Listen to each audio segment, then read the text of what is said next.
basically means he held onto documents that he wasn't supposed to have.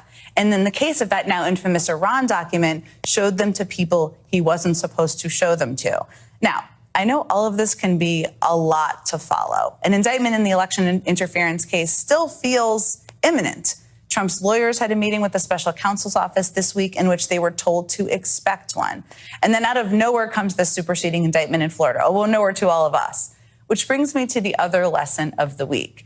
Even when it might not feel like it, or we can't necessarily see it, or we don't know the details or what's happening, the justice system is always working. Every time Jack Smith's team makes an announcement, there seems to be a few eye-popping details that no one was tracking beforehand. Some of them sound very mob-like to me. There's also a lot going on behind the scenes. As this week showed, we have no idea how much work the Department of Justice is doing until news breaks. But in the meantime, the work is still very much happening. So however slowly it might seem sometimes, and there are many times it feels slow, the wheels of justice are constantly turning to hold people accountable, and that's important to remember.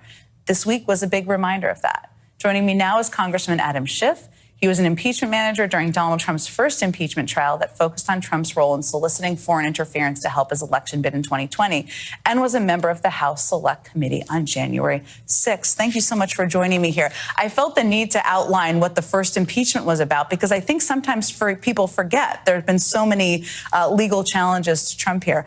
I wanted to just start because the numbers in this Washington Post story were just eye-popping, or they felt that way. The Washington Post says that $40 million of legal costs for Trump was spent by his PACs and by his, essentially, entities paying for his campaign just this year alone. What was your reaction when you saw that?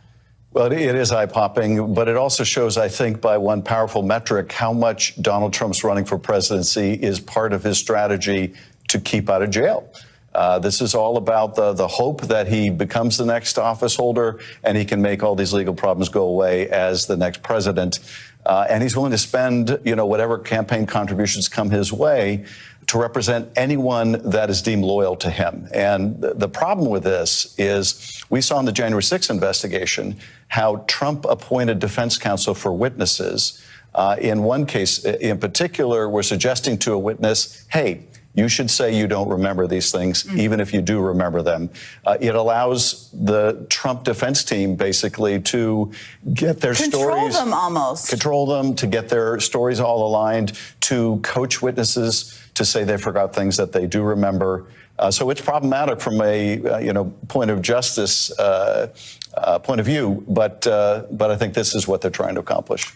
Now, this week, one of the pieces of new details we learned was this, of course, details in this superseding indictment. And you, of course, played a significant, important role in the first impeachment trial for Trump.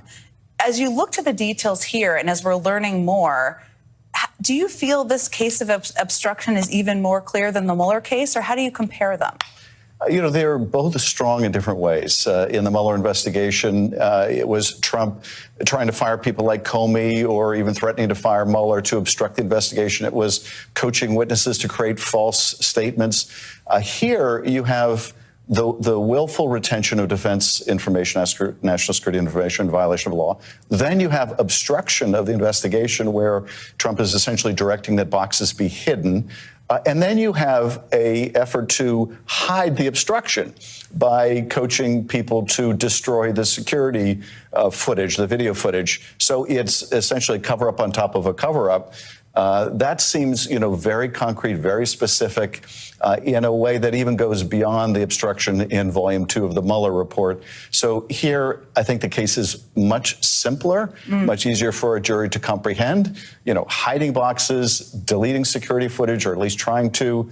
You don't need, a complex explanation for it. It's such powerful evidence of the president's consciousness of his guilt. Some of it's not even believable if it was in a movie. I mean, reading some of these specifics. You have spent so much time working on intelligence issues, especially on the Intelligence Committee. What stuck out to me is there's one document now that we know they have. We also have the recording of that. There are 31 other documents. As you've looked through, and they're outlined again in the superseding indictment, the details of the level of classification.